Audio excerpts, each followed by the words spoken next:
This is Mr. Gideon. So now that we've talked about the importance of money, talked about banking and financial intermediaries, we want to start bringing these pieces together under the umbrella of monetary policy, particularly a really important part, which is banks and how they create money. Now, currency is more than half of M1, and it is printed by the U.S. Treasury, but a big chunk of M1 and M2 consists of bank deposits.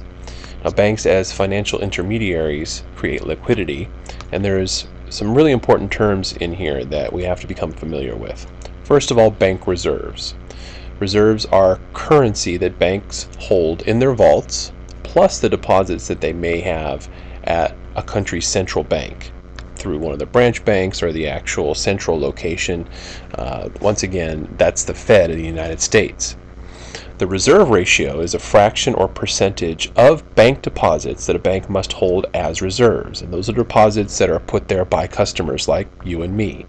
So a reserve ratio, let's say of 10%, says that a bank needs to put in their vault, or combined with that, hold 10% with their vault and at the Federal Reserve Branch Bank, 10% or more of all the deposits that customers like you and I make at that bank. This is the use of a fraction, of course, and that's where we get the phrase fractional reserve banking as well. So know that phrase.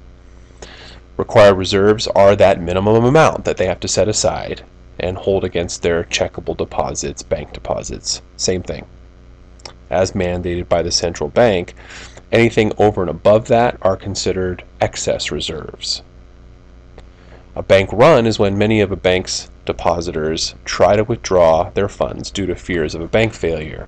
And there's a classic example that you may or may not have seen in a movie called It's a Wonderful Life. And It's a Wonderful Life plays a bunch every time the holidays roll around.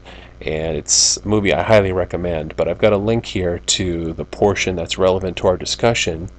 And in It's a Wonderful Life, there's a bank manager played by Jimmy Stewart who averts a disaster for his family-run bank right before he goes on his honeymoon, using his own honeymoon gift money. People have given he and his new bride all this money to go on their honeymoon and start their lives together.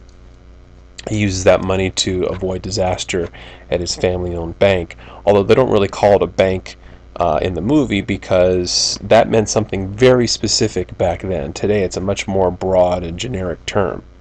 But when this movie takes place, there are runs all over the country. It's during the Great Depression, it's the early 1930s, and keep in mind that in this clip that you're about to watch, the bank that they're referring to is not Jimmy Stewart's building and loan.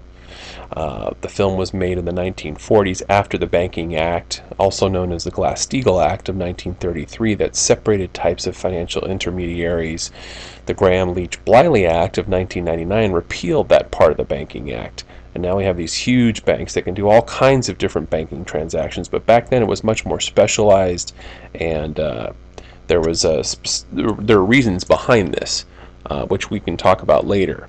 But in a small way, this is what Mr. Potter represents in the film, the consolidation that we've experienced over the last decades, and one entity buying out the others.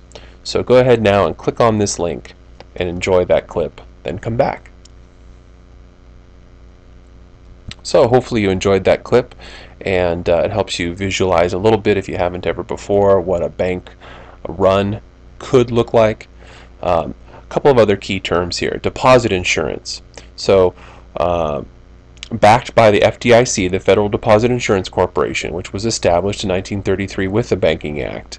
This is a guarantee that a bank's depositors will be paid even if the bank can't come up with the funds.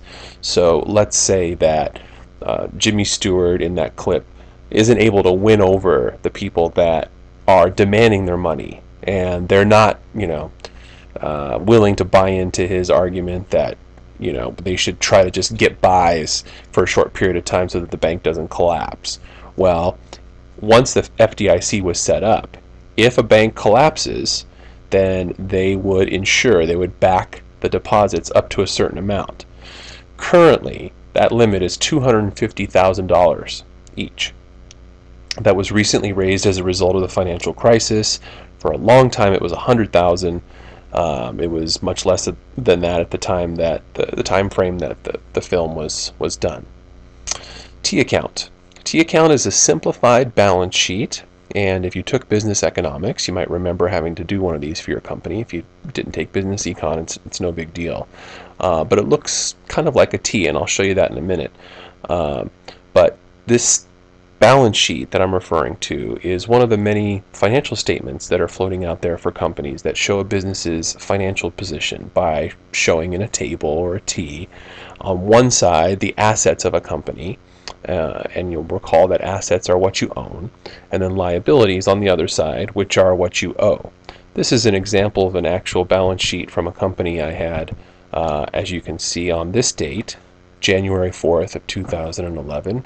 The company's name was Chaminade Collectibles, and one of the things they sold was trading cards. So this is the balance sheet for their trading cards, and you can see the kinds of assets that they had at this point in time on the left hand side. So they had cash of $138.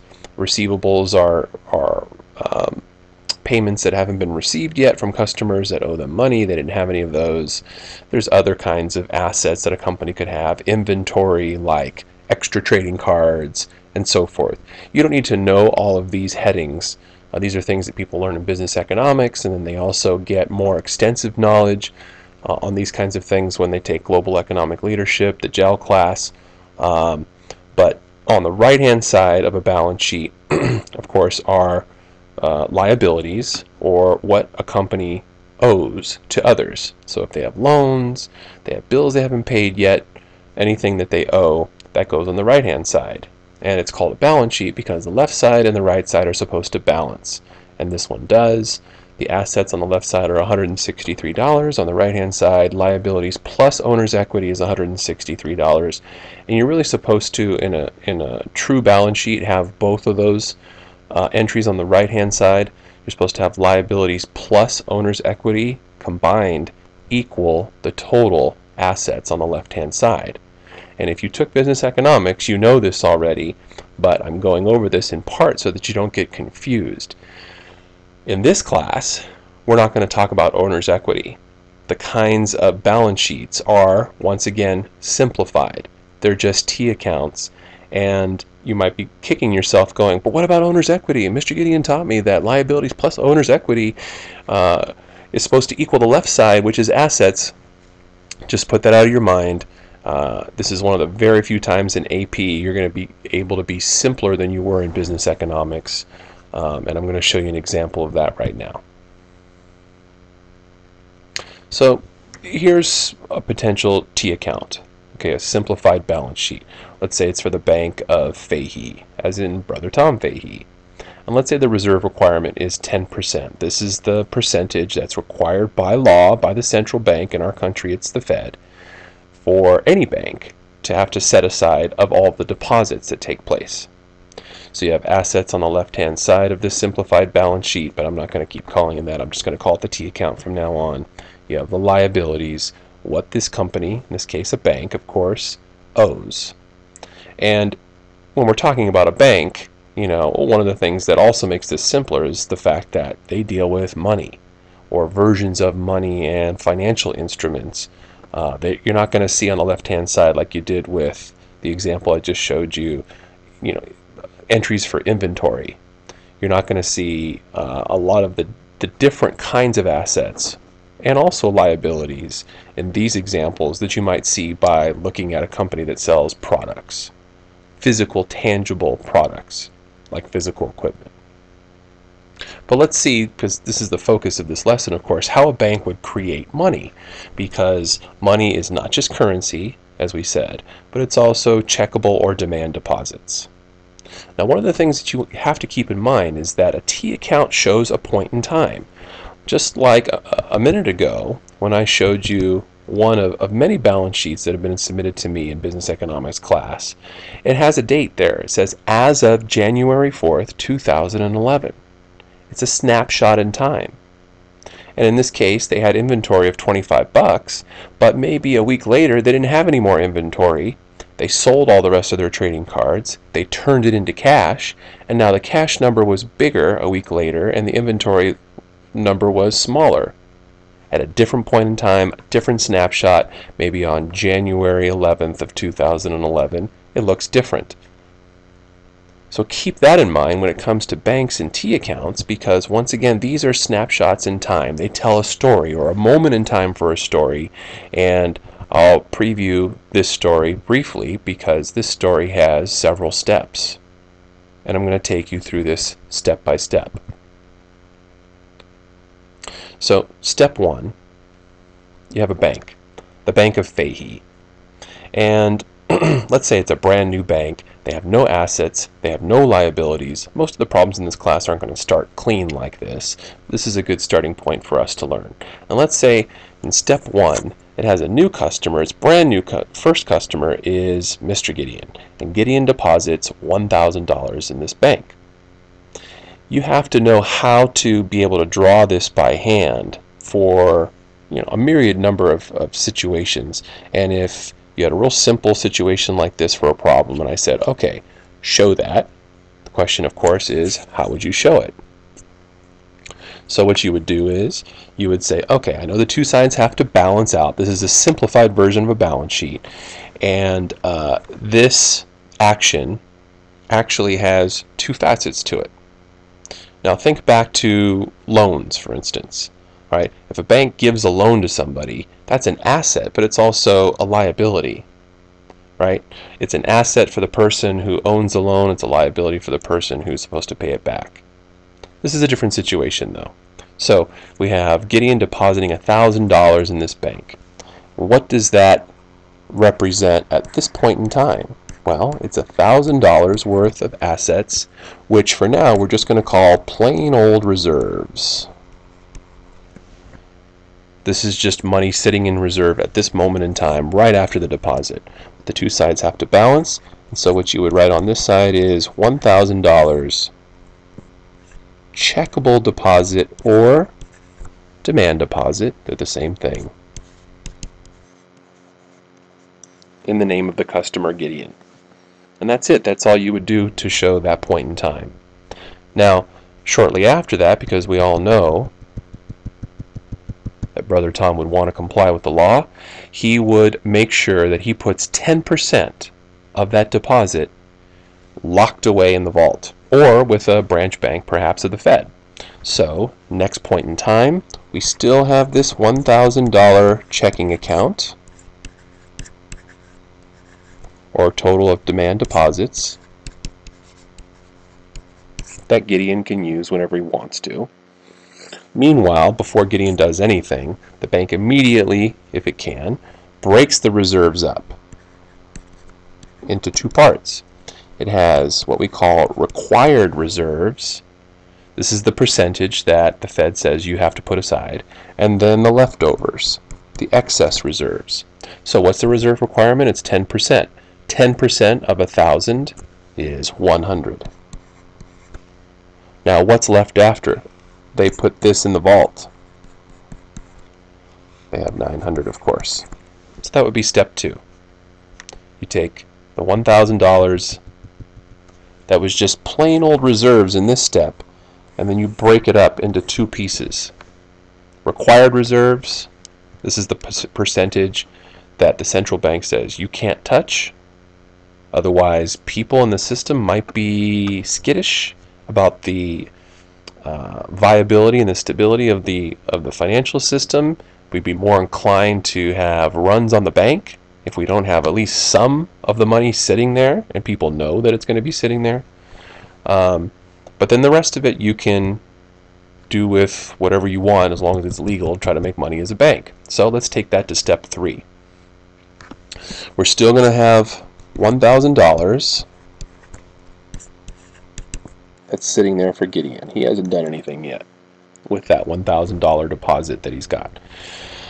On the left-hand side, we have our $100 of required reserves. We have $900 in excess reserves. that we can use to make loans, because of course that's what banks are generally in business to do. They might take my $1,000 and pay me 1 or 2% on my savings account or my checking account that gets an interest rate now. It gets interest, but they don't charge on their loans 1 or 2%, do they? Depending on what kind of loan it is, it could be 5%, 10%, 18% on all kinds of loans: credit cards, home mortgages, business loans, whatever. Now, the interesting thing is that money kind of gets created out of thin air when they go to make a loan. Because let's say this happens. Step 3, the bank makes a loan to Coach Croson. So Croson comes into the Bank of Fahey. He's like, hey, I need $900. They go, perfect. We happen to have $900 that we can give you. When you take a loan from a bank, though, do they just give you a suitcase full of cash? No. What they usually do is they open up a checking account or a demand deposit account, if you want to think about it like that. And I've already got one going on. So what do they do for Croson?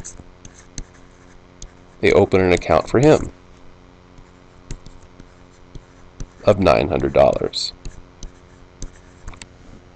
Now if we stop and look at where we are right now at this point in time, step 3, if we add the totals for each side, do they balance out?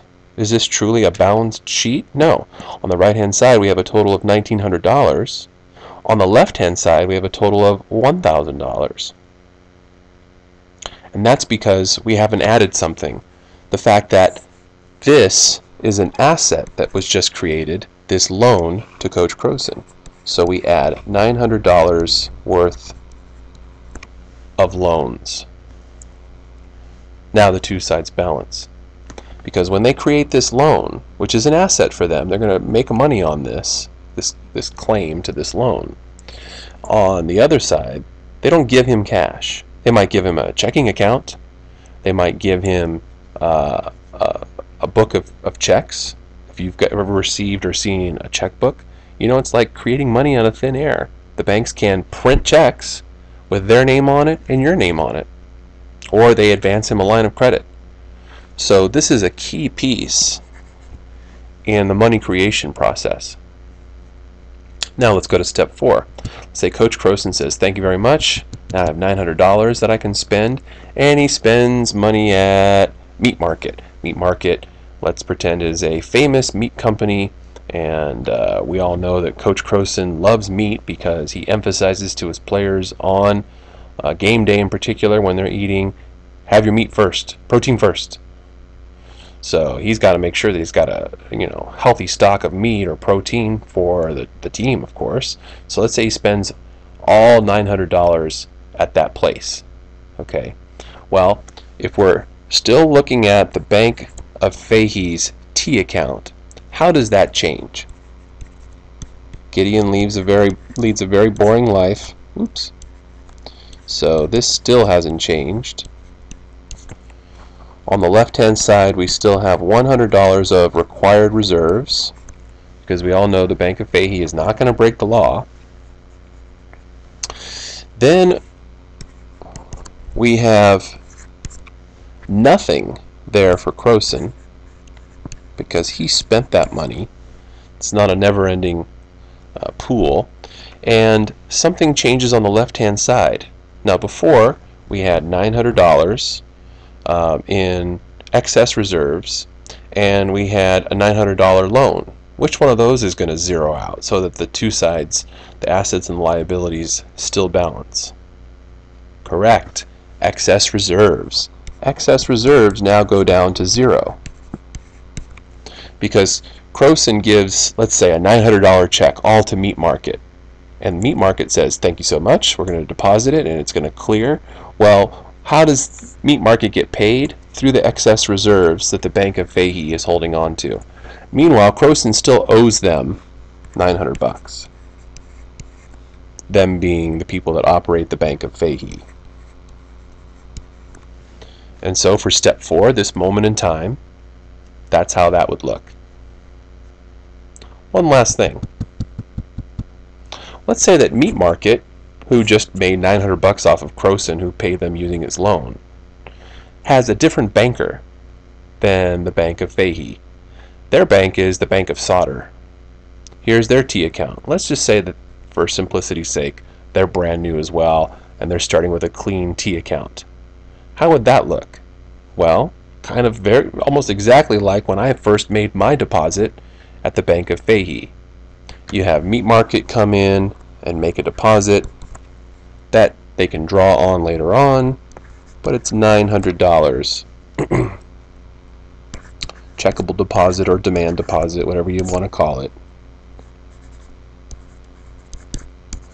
in the name of this company, Meat Market. And we can actually speed this process that we started with in the very beginning of the story a little bit along. We know the Bank of Sodor is ultra ethical, and rather than showing the very first step for them where we have $900 of just plain old reserves, we'll break it up right away into their required reserves and their excess reserves. You know that because they have to comply with the same 10% required reserve ratio, that 10% of 900 is 90. So they'll put that in their vault, or they'll send it to the Fed branch bank, or maybe some combination of both. And then how much do they have left over that they could use to loan against? Right, $810. And as you can imagine, this process is really a bit of a ripple effect, snowball effect, whatever metaphor you want to use. And if you carry the process forward, eventually it could look something like this, where Bank A is Fahey, and let's say there's my new deposit of $1,000. Bank of Fahey puts $100 aside so they don't break the law, and then they have $900 left that they can loan out. They loan it to Croson. Croson says, thank you so much, and he spends it. He spends it at Meat Market. Meat Market has a different bank, and so Meat Market comes down here to Bank B, the Bank of Sodor, makes its deposit, and the Bank of Sodor puts $90 aside so that they can comply with the law, and people have confidence in the system, and we have less of a chance of runs on the banks in our system, but they can loan out $810. That's the maximum. Maybe they don't want to. Maybe they're conservative, more conservative than the Bank of Fahey. Maybe they decide voluntarily to have more than $90 of this $900 set aside. Maybe they want $100 they want to set aside, and only $800 that they want to use to create loans, and of course increase the money supply. If they do that, and let's say that Mr. Cantwell says, I want to, take a loan of $800 and spend it somewhere, he can do that, or he does the 810, and wherever he spends it, that company says thank you very much, and they deposit the whole thing in their bank. Who knows what the name of that is, but that's Bank C. The process just continues. The important piece is that this whole thing works its way out through the system, and it has a cumulative impact. That impact, of course, is the total of all of the banks involved in this system, at least the potential impact, assuming that all of these banks at each point loan out all of all that they possibly are allowed to according to law. And you could, of course, then take one of these columns and total it up. In the case of new deposits, the total is $10,000. Or just the checkable deposits created by extending new loans by the banking system, that would be approximately $9,000. So this is like the total increase to the money supply, or the total increase to deposits. And this is the total created by the banking system. In other words, I, Mr. Gideon, thank you very much, started this whole process out with my $1,000. And shortly after that, the banking system took it and ran with it, starting with that $900.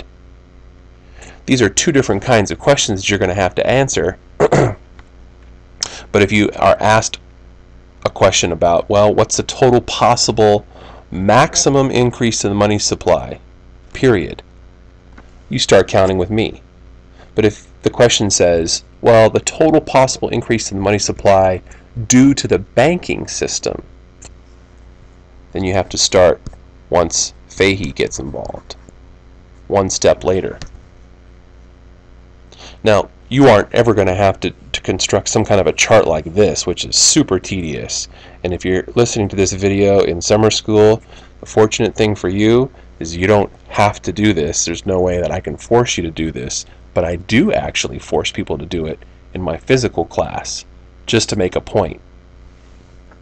Either way, once we get through that example, there is a shorthand. We're trying to figure out what the maximum increase is, and this is the shorthand rather than constructing a large chart for that.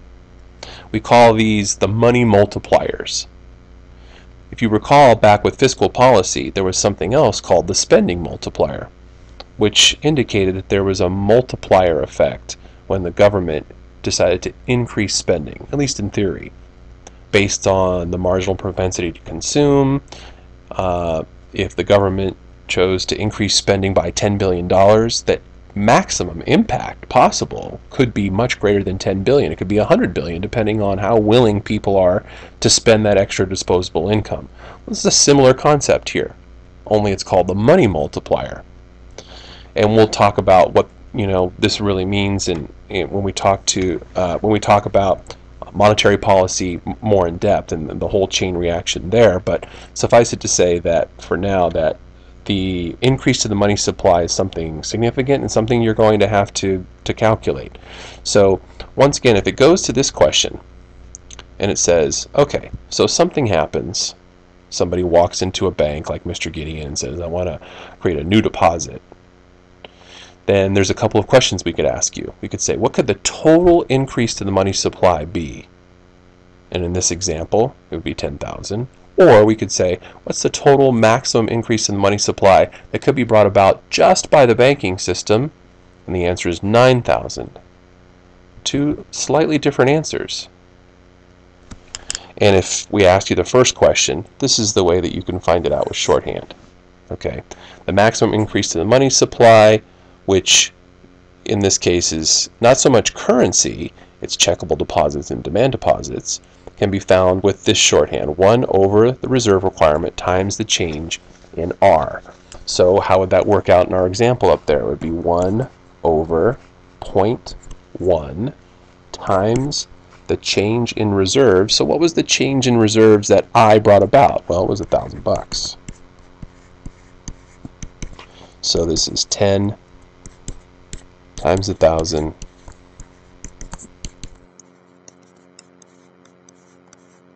which gives you your 10,000.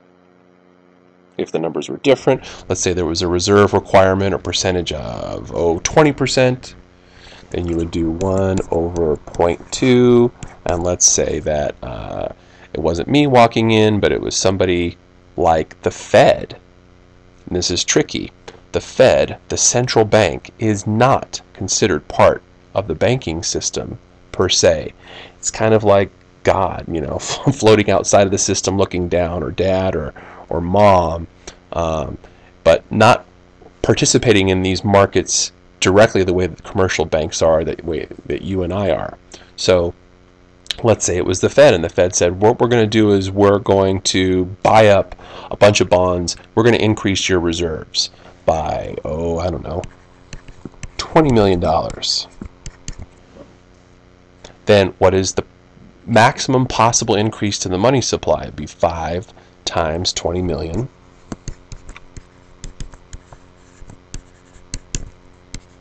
For a total of 100 million. But I am not a part of the banking system. The Federal Reserve, the central bank, is not a part of the banking system. And if they ask, well, what about just part of the bank due to the banking system?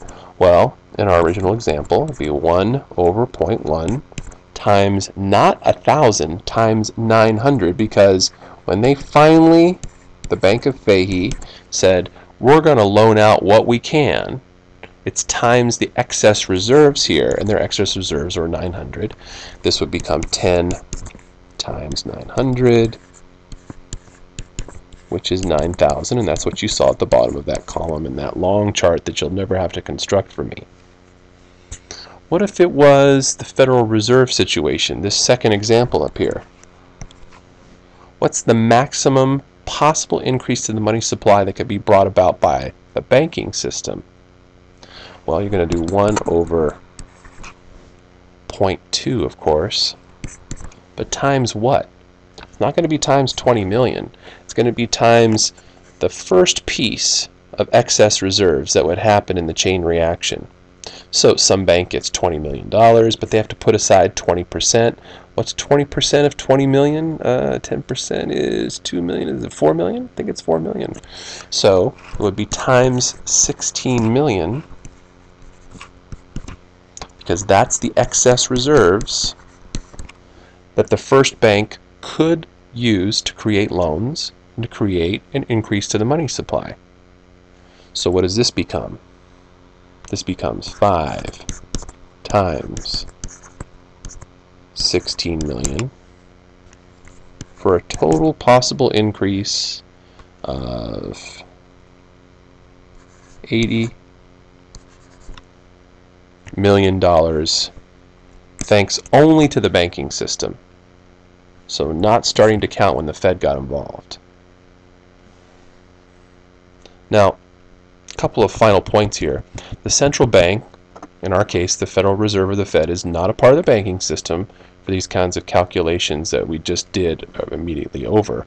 But of course the first cluster. These help calculate the maximum possible increase to the money supply, but this is assuming that there's no cash leakage. So when funds are held as currency instead of being deposited into a checking account, all right, that's what we call cash leakage. And it's also assuming that there are 0 excess reserves, that at every step in the chain reaction, like we showed up here, each of these banks loans the maximum they're allowed to. But we all know what reality is like, all right? There are people out there that hold cash once they receive a payment or a loan. They don't spend it all in one chunk like Croson did. And there are banks that aren't as aggressive as some other banks. So this is the possible maximum. But of course we don't get to the maximum. During normal times, the actual money multiplier in the US, using M1 as the measure of money, is about 1.9 because people hold significant amounts of cash, of currency. In 2010, the money multiplier was about 0.8 because 2010 was not a normal time due to the financial crisis and the Great Recession. And bank reserves went from $10 billion in 2008 to $1.2 trillion in 2010. It's not significantly different right now in the summer of 2011. So this increased the monetary base without increasing the money supply. That's a major leakage.